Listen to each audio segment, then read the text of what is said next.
এই দুনিয়ার পুরো জীবনটা এটা হচ্ছে লালসাময় একটা জীবন, লোভ, মরিচিকা, মায়াজাল। এই মায়াজালে আমরা আটকে আছি, ফলে মৃত্যুর কথা আমরা ভুলে গিয়েছি। পাগলের মতো ছুটছি, আরো টাকা লাগবে, আরো খ্যাতি লাগবে, আরো যশ লাগবে, আরো দাপট লাগবে। আমার এত টাকা দিয়ে কি হবে? এত সম্পদ দিয়ে কি হবে? এত ব্যস্ততা দিয়ে কি হবে তোমার? স্টপ, থামুন, অনেক হয়েছে, আন্না থামুন।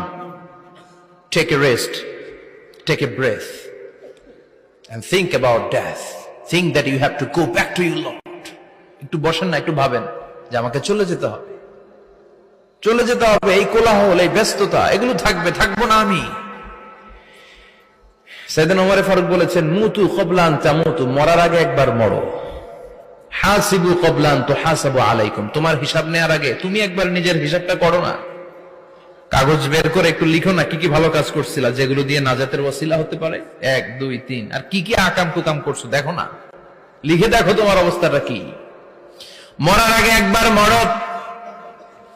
মরার আগে খাটের মধ্যে শুয়ে শটান করে চোখ বন্ধ করে একবার মরার